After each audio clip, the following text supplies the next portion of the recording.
The morning of September 19, 1944, unfolded under a shroud of thick, pearly fog near Ericourt, eastern France.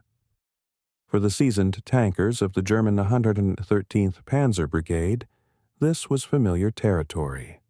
Another advance, another objective, another day to prove the superiority of German engineering and tactical prowess. They were confident. Their Panthers, fresh from the factory, represented the pinnacle of armored warfare. Heavily armored, powerfully armed, designed to dominate the battlefield through sheer might.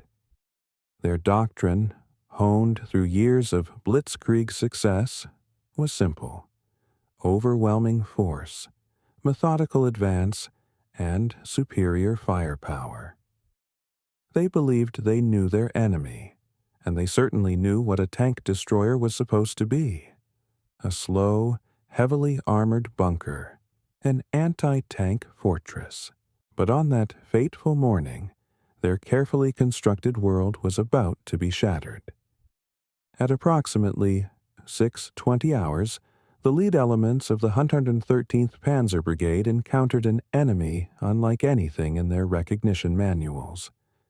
What followed was a blur of confusion, a cacophony of sound, and a terrifying revelation that would rewrite the very mathematics of armored combat.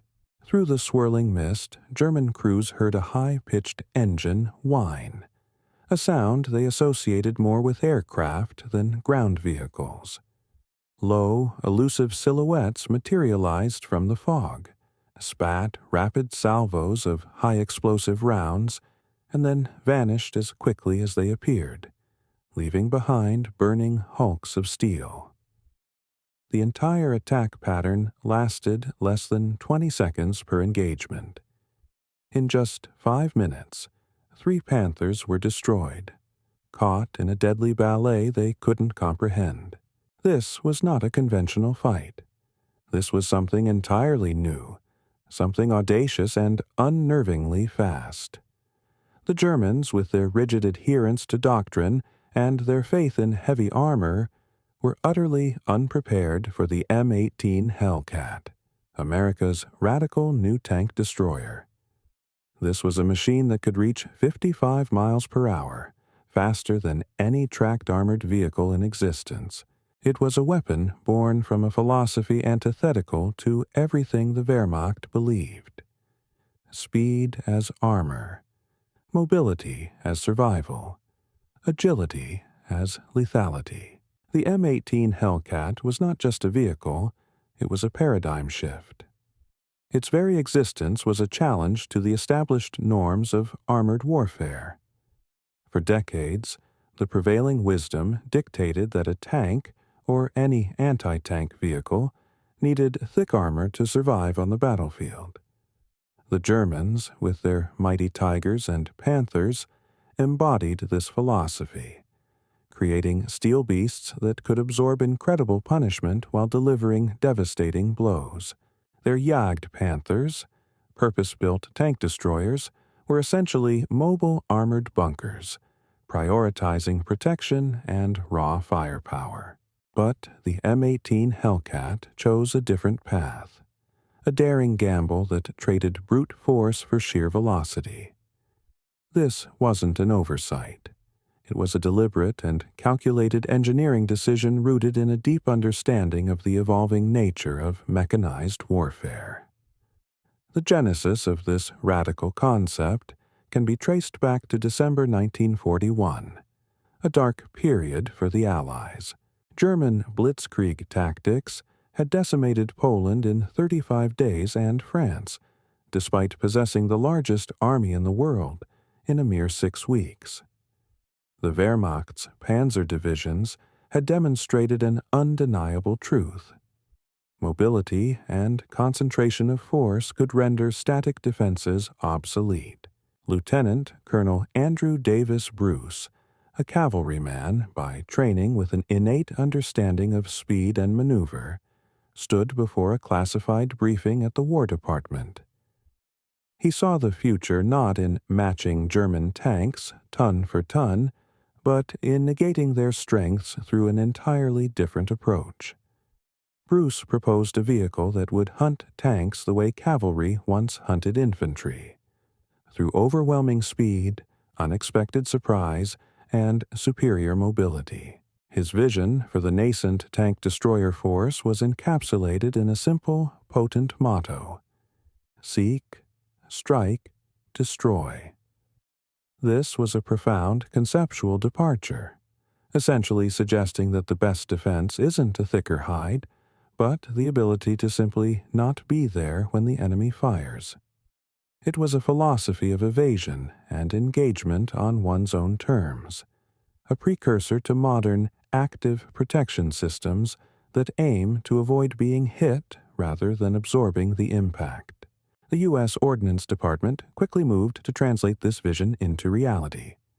The specifications for a fast tank destroyer evolved rapidly through 1942, starting with a 37mm gun, then upgrading to 57 mm, then 75 medium, and finally settling on the potent 76mm gun. Various chassis and suspension systems were considered, including the Christie suspension, before settling on torsion bars that offered a superior balance of speed and cross-country performance.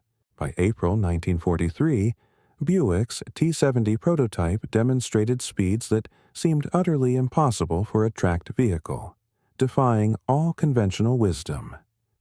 It was a testament to American industrial ingenuity, adapting automotive production techniques and engine technology to military needs. German intelligence, when they first caught wind of American tank destroyer development, dismissed it with characteristic arrogance, labeling it as typical American naivety.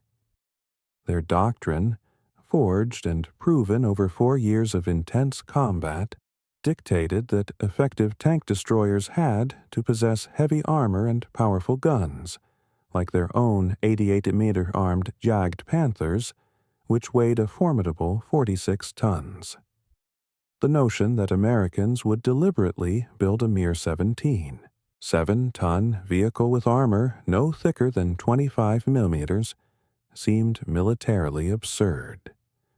It was a failure of imagination, a classic example of judging new paradigms through the lens of old ones. They couldn't conceive of a weapon that intentionally sacrificed the very attribute they considered paramount for survival. But the battlefield has a brutal way of correcting such intellectual oversights. The first jarring encounter for the Germans occurred on May 23, 1944, during the Anzio breakout. Elements of the elite Hermann Göring Panzer Division found themselves facing the nascent M-18s. The division's daily combat report to the 14th Panzer Corps noted, almost cautiously, that the enemy employs new tank destroyer type. Vehicle speed estimated 70 to 80 kilometers per hour. 2 Panzer IVs were destroyed before the mysterious vehicles rapidly withdrew. German crews reported encountering vehicles that moved unlike anything in their recognition manuals. Low profiles racing across the battlefield at speeds they associated with wheeled reconnaissance cars, not tracked vehicles carrying a 76mm gun. These reports made their way to Berlin, where they were filed dismissively as unconfirmed and likely exaggerated. The German High Command, steeped in their own doctrine and perhaps unwilling to believe that the enemy could innovate so radically, concluded that experienced crews were simply overestimating enemy capabilities under the stress of combat. This dismissal was a critical strategic blunder, costing them valuable time and denying them the opportunity to develop effective countermeasures. The psychological effect of an unknown, elusive enemy was not properly accounted for. They assumed that speed was merely an exaggeration, not a fundamental design principle. The full, devastating revelation arrived in September 1944. The U.S. Third Army's relentless advance through Lorraine had stretched German defensive lines to their breaking point. In a desperate attempt to stem the tide, Hitler personally ordered a counteroffensive, aiming to recapture Nancy and destroy Patton's audacious spearhead. General Hasso-Manteufel's 5th Panzer Army assembled its best available units, the newly formed 111th and 113th Panzer Brigades, equipped with factory-fresh Panthers. Their mission was clear: push back the Americans, restore the line, and reassert German dominance. Little did they know, their path would cross with the 704th Tank Destroyer Battalion, attached to the 4th Armored Division's Combat Command A, whose M18 Hellcats were strategically positioned around Ericourt. As dawn broke on September 19th, cloaked in heavy fog, the German attack commenced. Lieutenant Edwin Leiper's platoon of M18s struck with devastating precision. According to the 704th's after-action report, Leiper's platoon engaged enemy armor at ranges of 400 to 800 yards, employing the quintessential shoot-and-scoot tactics. In approximately 30 minutes of combat, they destroyed 15 enemy tanks. Among the ranks, Sergeant Henry R. Hartmann's M18, positioned on the platoon's flank, achieved extraordinary success. His gunner knocked out 6 Panthers in rapid succession, each time displacing to a new firing position before German tanks could even traverse their turrets to return fire. Hartmann would later receive the Distinguished Service Cross for his actions, a testament to the effectiveness of the Hellcats design combined with expert crew training. The effect on the German 113th Panzer Brigade was catastrophic. Their own divisional records paint a stark picture. Brigade engaged enemy tank destroyers vicinity Ericourt. Enemy vehicles demonstrated unprecedented mobility. Estimated speed 80+ kilometers per hour. Losses 39 tanks destroyed, 11 damaged. Enemy losses estimated 3 to 4 vehicles. The disparity was brutal. A few agile Hellcats had decimated a formidable Panzer Brigade. The German tankers, accustomed to methodical, deliberate engagements at long ranges, simply couldn't adapt. Their massive Panther turrets required 18 to 60 seconds for a full rotation, depending on engine speed. The Hellcat's hydraulically powered turret, independent of engine RPM, could traverse 360 degrees in just 24 seconds. This meant that at 55 nbm/pert, an M18 could cover 400 meters before a German Tiger tank's turret could even complete a 90-degree traverse. The M18 was literally outmaneuvering its opponents before they could even aim. This wasn't just a difference in speed. It was a fundamental mismatch in kinetic capabilities. It transformed the battlefield into a terrifying game of cat and mouse for the Germans. Only they were the prey. When German forces finally captured an intact M18 near Metz in November 1944, their weapons testing officers conducted a thorough examination. The technical report, forwarded to the Inspector General of Panzer Forces, unveiled specifications that challenged every assumption about tank destroyer design. Their verified findings were astonishing.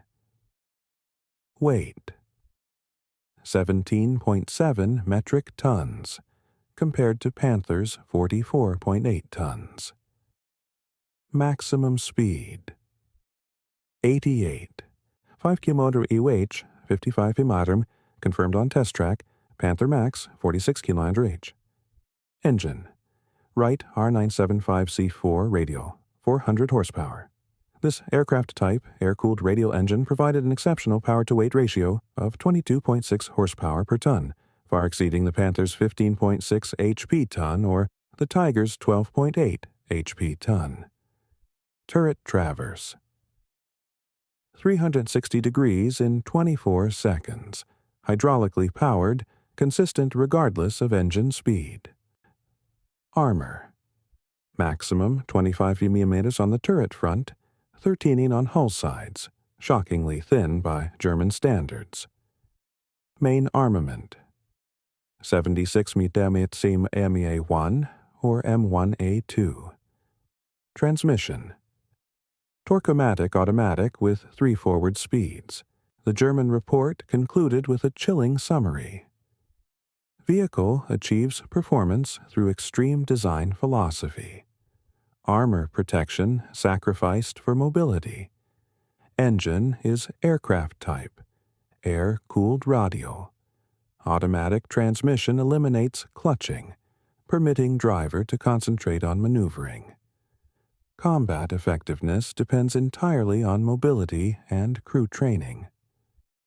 This conclusion, while accurate, must have sent shivers down the spines of German planners.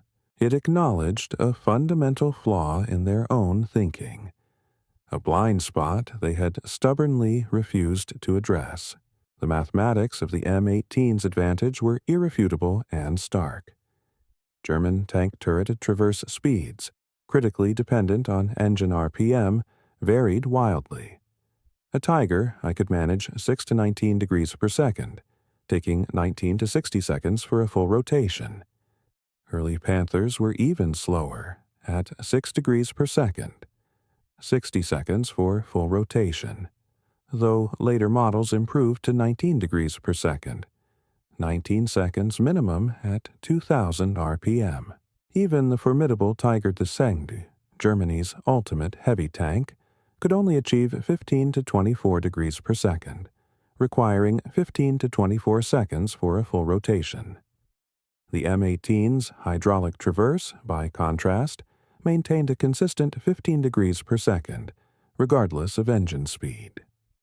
This was a critical difference, especially when engaging multiple targets or tracking rapidly moving enemies. At its top speed of 55 Sonnenmeter, an M18 could travel 400 meters in 16 seconds, 800 meters in 33 seconds, and cross a 1,000-meter killing field in just 41 seconds. Meanwhile, a Panther might need 30 to 60 seconds just to complete a 180-degree turret traverse while attempting to track a moving target at varying speeds. This disparity wasn't just significant, it was existential. The M18's employment revolutionized American anti-tank tactics. The 704th Tank Destroyer Battalion's Combat Manual, updated immediately after the devastating success at Aracourt, specified that M18 employment emphasizes mobility over direct firepower exchange. Recommended engagement sequence: fire 3 to 5 rounds from concealed position. Immediately displace minimum 200 white oi die. Re-engage from new position at different angle. Never remain stationary longer than 60 seconds when in enemy observation. This was the core of the shoot and scoot doctrine, and it proved devastatingly effective. German tank crews, whose training ingrained a methodical, deliberate approach to engagements at long range, found themselves utterly incapable of adapting to opponents who simply refused to stand still and fight fair. The M18 dictated the terms of engagement, turning the tables on an enemy accustomed to dictating. The effectiveness of the M18's speed and tactics was perhaps never more critically demonstrated than during the brutal winter of December 1944. Hitler's last desperate gamble, the Ardennes offensive, was in its third day. The 2nd Panzer Division, spearheading the drive toward Antwerp, approached the crucial crossroads at Novo, held by Team de Sobry and elements of the 101st Airborne Division. 4 M18s from the 609th and 705th Tank Destroyer Battalions faced overwhelming odds. The morning fog that had initially helped conceal German movements now became the Hellcat's greatest ally.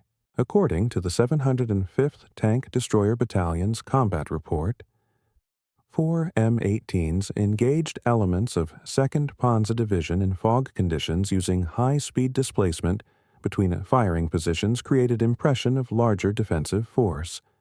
Confirmed destroyed 24 enemy tanks. M18 losses, 1 vehicle to artillery. The Hellcat's tactics were simple but brilliant. Fire 2 or 3 rounds, then immediately reverse at full speed into the fog. By the time German tanks traversed their turrets toward the muzzle flashes, the M18s had relocated 200 to 300 yards and were engaging from a completely different angle. It was a masterclass in psychological warfare through mobility. The 2nd Panzer Division's War Diary recorded the impact. Encountered strong tank destroyer resistance at Noville. Enemy vehicles of high mobility operating in fog, unable to effectively engage due to rapid displacement of targets. Attack suspended pending reinforcement. This 48-hour delay proved absolutely critical. It bought precious time, allowing the 101st Airborne to strengthen Bastonia's defenses and ultimately hold the vital crossroads, preventing a catastrophic German breakthrough.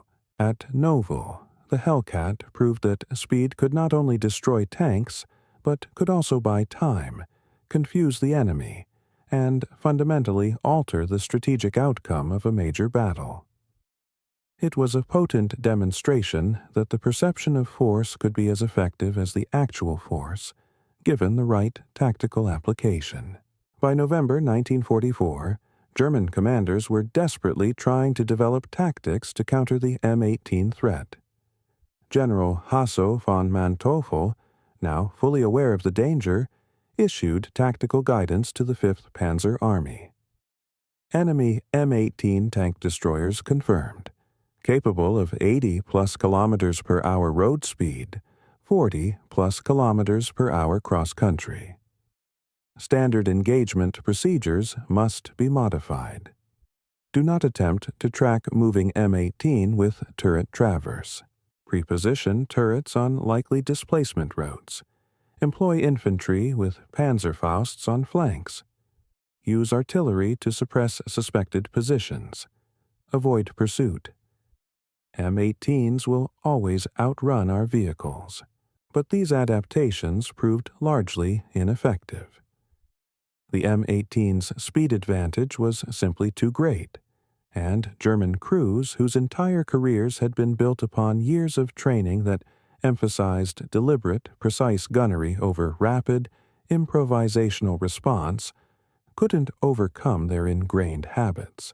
Their technical limitations also played a crucial role. The M18's consistently fast hydraulic turret traverse meant it could acquire and engage targets far quicker than German tanks, especially when the latter's engines were at idle or low RPM. The very foundation of German tank combat doctrine, which prized the long-range decisive kill, was systematically undermined by an enemy that refused to engage on those terms. It was a clash of philosophies, and the faster one was winning. The production of the M18 Hellcat itself tells a fascinating story of wartime industrial capability. The Buick Motor Division manufactured 2,507 M18s between July 1943 and October 1944, with production peaking at 267 units in November 1943. While the original contract called for 8,986 vehicles, this number was reduced as the war's end approached and the tank destroyer doctrine evolved. Each M18 cost $55,230 in 1943, relatively expensive due to its specialized engine and transmission, but still mass-producible using American automotive industry techniques. By stark contrast, a German Panther cost approximately 100 Reichsmarks and required significantly more production time due to its complex final drive and transmission systems, which often proved unreliable. The M18 was designed for mass production from the start, embodying American pragmatism and industrial might. The Wright R975 radial engine was already in production for aircraft and other vehicles, ensuring a ready supply. The revolutionary torque-matic transmission eliminated complex driver training, allowing for faster crew assimilation. The open-topped turret simplified manufacturing, and standard automotive components were used wherever possible, further streamlining production and maintenance. This ease of production and maintenance contrasted sharply with the bespoke, over-engineered nature of many German armored vehicles, which, while technically advanced, were often difficult to produce in sufficient numbers or maintain in the field. The M18 was a weapon system designed for the realities of total war, where quantity, reliability, and ease of use were as critical as combat prowess. The specialized nature of the Hellcat also necessitated a distinct approach to crew training. The Tank Destroyer Training Center at Camp Hood, Texas, developed programs that emphasized skills vastly different from conventional tank operations. Driver training focused relentlessly on high-speed maneuvering, rapid acceleration and braking, and terrain exploitation. Drivers learned to maintain maximum speed while simultaneously providing stable gun platforms during brief halts. This was less about driving a tank and more about piloting a high-speed combat vehicle. Gunner training emphasized rapid target acquisition and firing on the move. Unlike German gunners, who were trained for deliberate, precise long-range shots, M18 gunners learned to fire quickly at moderate ranges, accepting a slightly lower first-round hit probability in exchange for rapid engagement and subsequent displacement. It was a philosophy of overwhelming the enemy with volume and unpredictability, rather than single, perfectly aimed shots.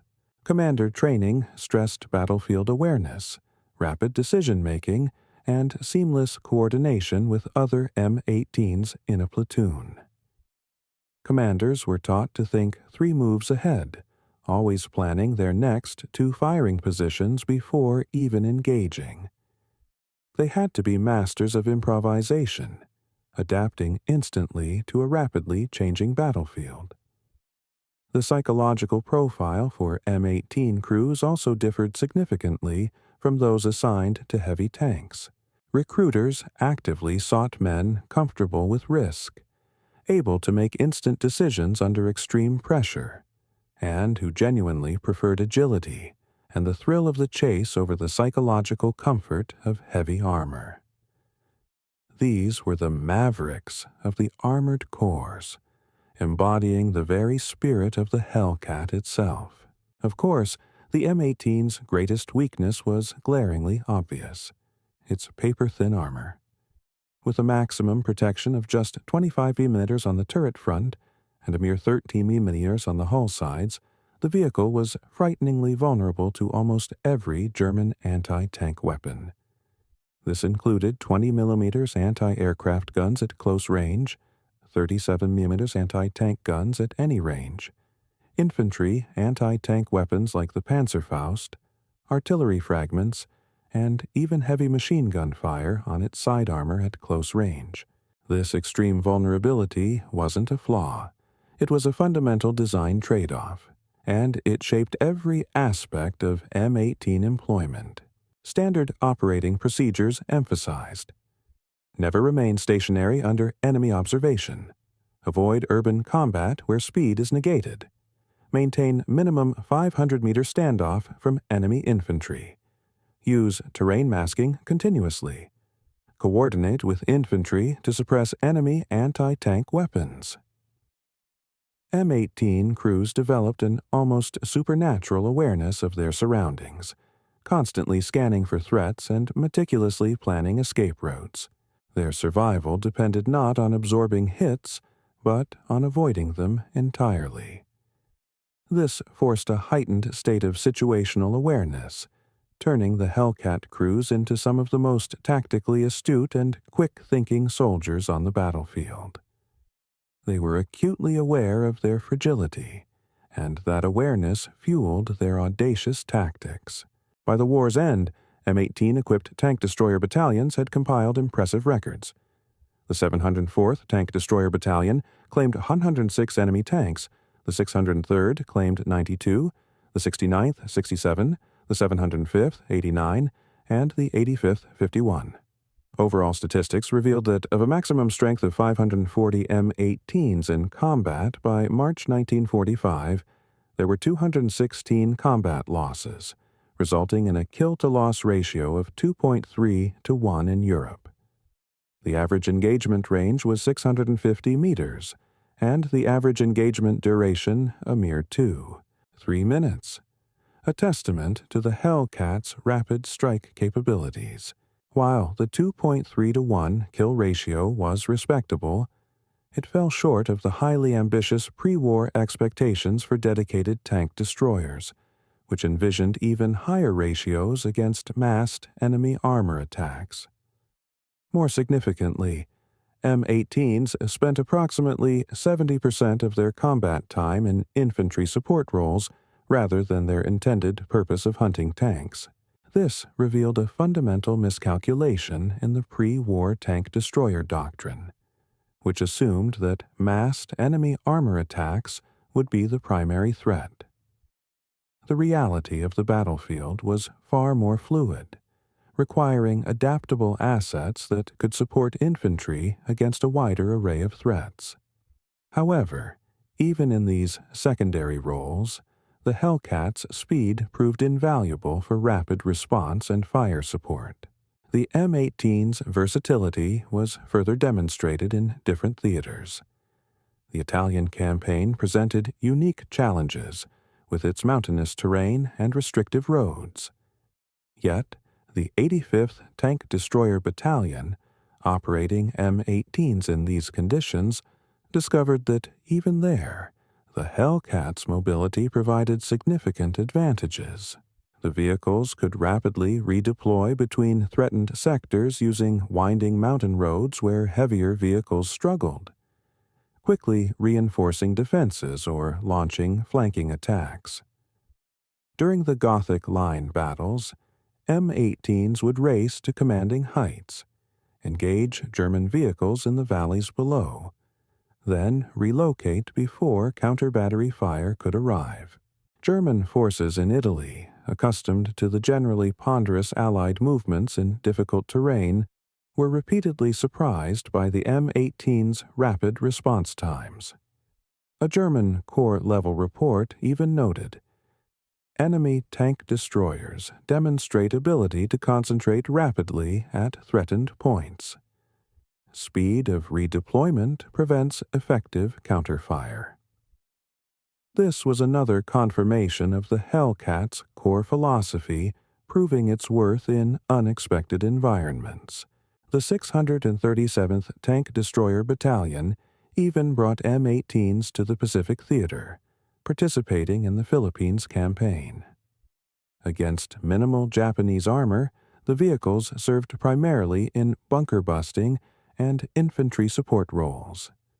The open turret, a design choice made for speed and simplicity, proved nearly fatal against aggressive Japanese infantry tactics. Crews quickly improvised, welding overhead covers and chicken wire screens to defend against grenades and satchel charges dropped from above. While the jungle terrain often negated the Hellcat's high-speed mobility advantages, its ability to rapidly respond to Japanese infiltration attempts was still valuable.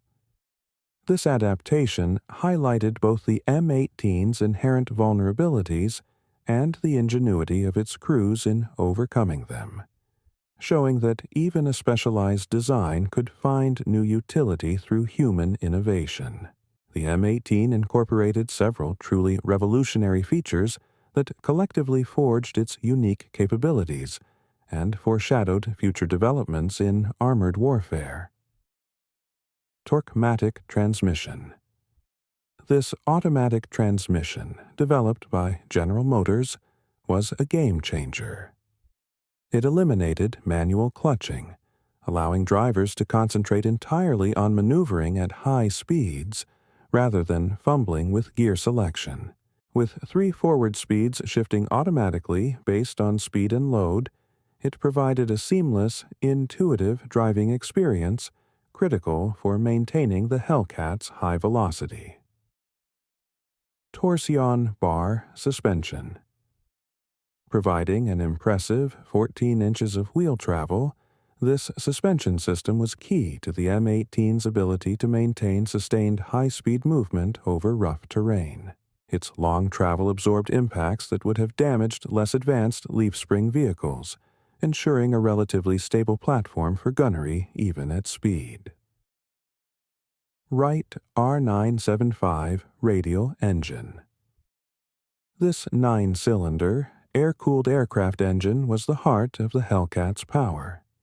It provided an exceptional power-to-weight ratio. Early C1 models produced 350 horsepower, while later C4 versions generated 400 horsepower.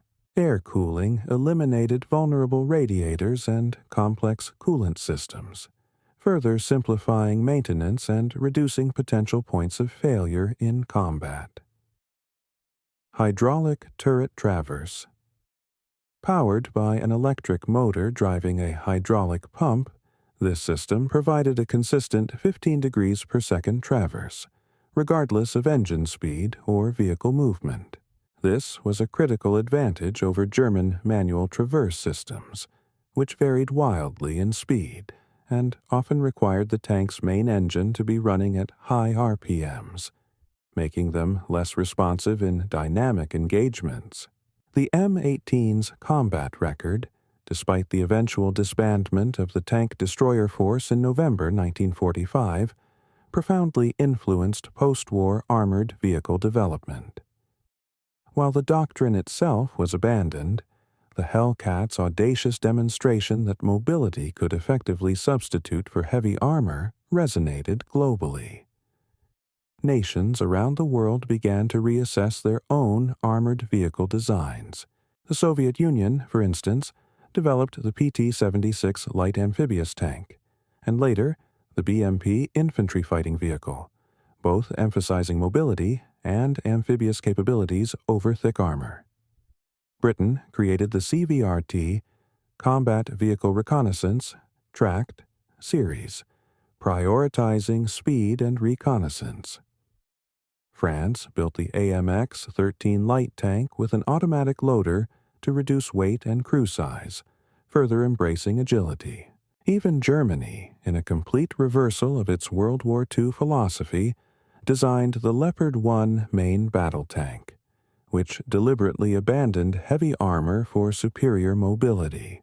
Modern wheeled tank destroyers and mobile gun systems, such as the Italian Centauro, the Japanese Type 16, and the American M128 mobile gun system, represent the direct conceptual descendants of the M18.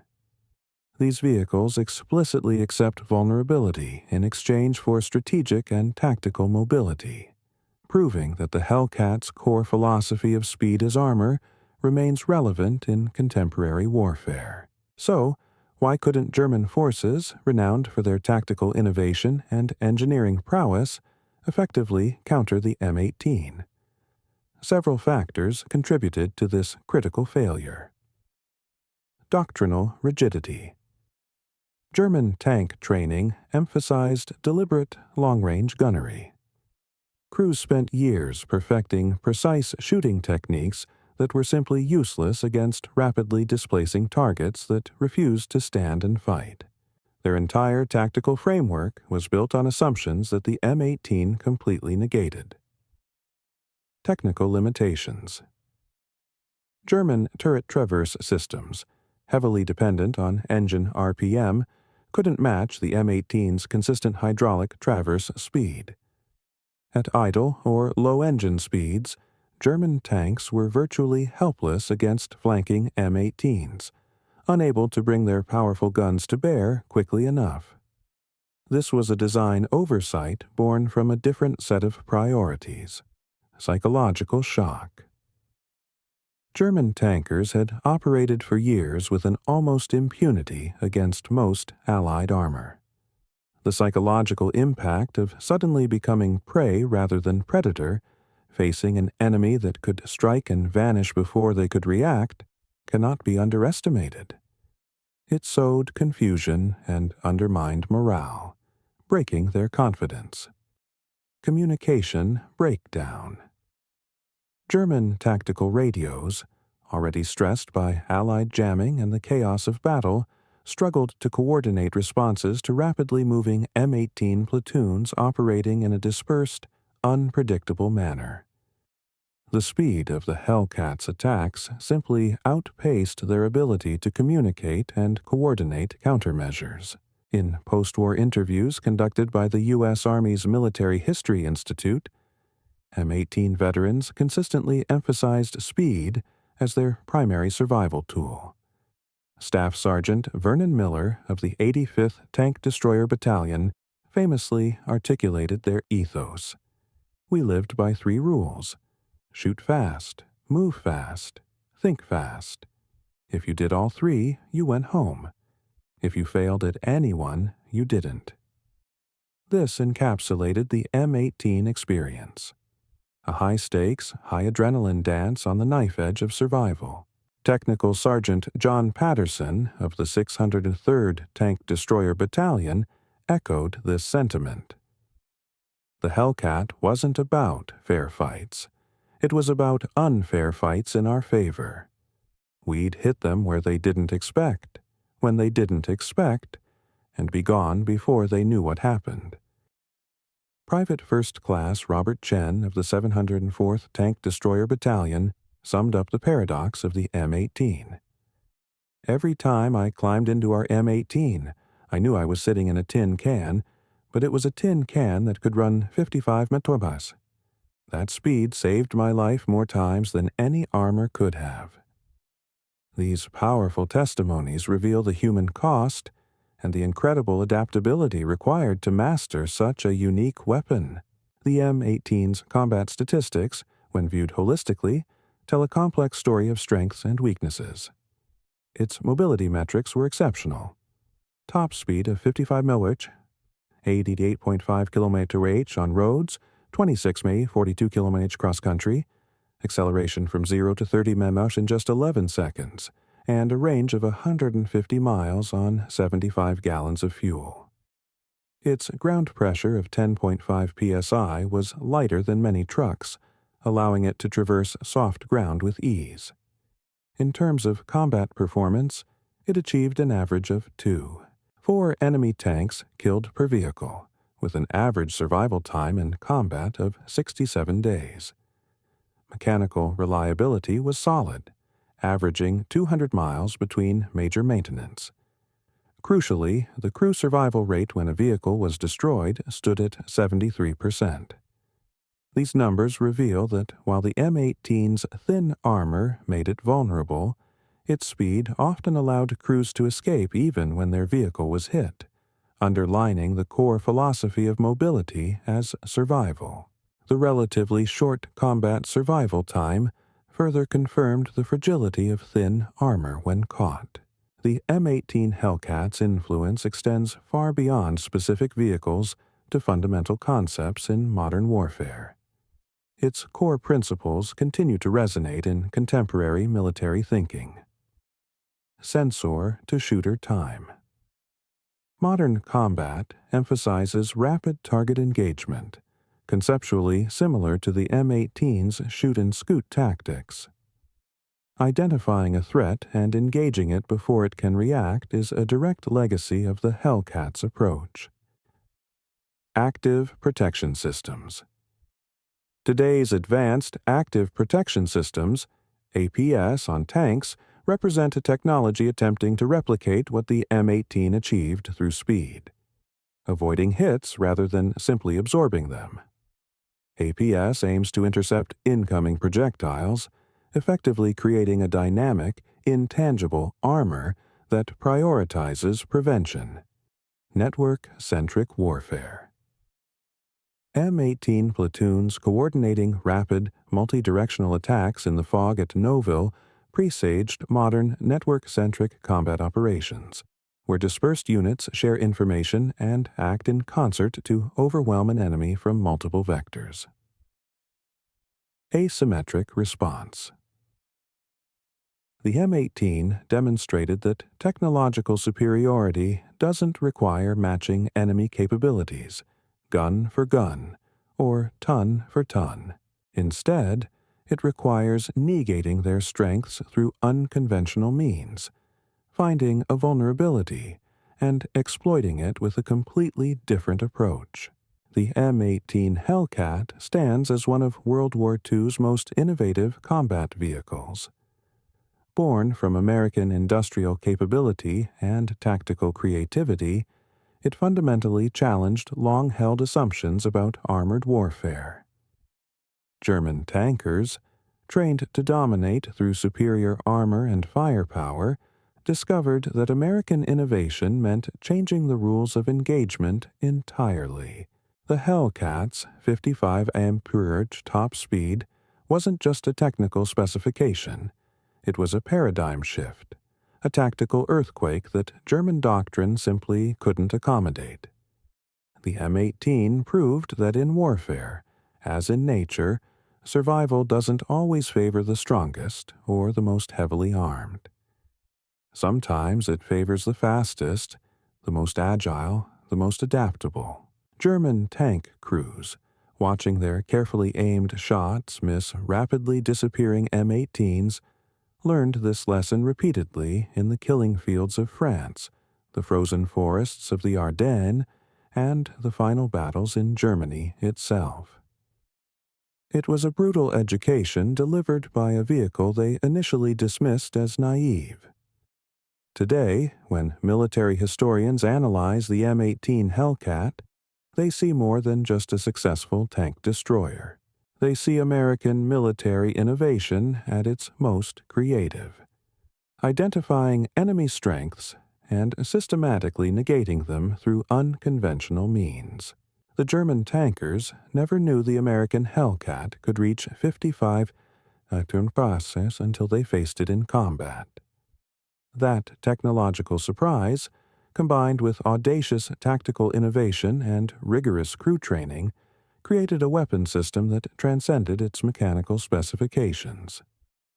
In the end, the M18 Hellcat rewrote the mathematics of armored combat. It proved that protection didn't require armor, that lethality didn't require the biggest gun, and that battlefield dominance could be achieved through mobility rather than mass. At 55 km/h, it outran not just German tanks, but German military doctrine itself. The ghosts of M18s still haunt modern military thinking.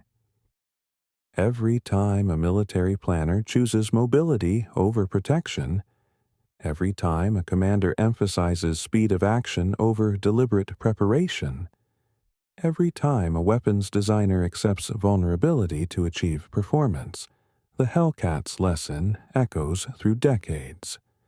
Sometimes the best armor is not being where the enemy shoots. German tankers of the 113th Panzer Brigade, the 2nd Panzer Division, and dozens of other units learned this lesson in blood and fire. They faced an enemy that refused to fight on their terms, that turned their strengths into weaknesses, that struck and vanished like phantoms in the fog. They learned that American innovation didn't necessarily mean building better tanks. It meant building something entirely different, something that moved too fast for their tactics, their training, and their turrets to counter. The M18 Hellcat, 55 password of American audacity, remains enduring proof that in warfare, speed can indeed be the ultimate weapon.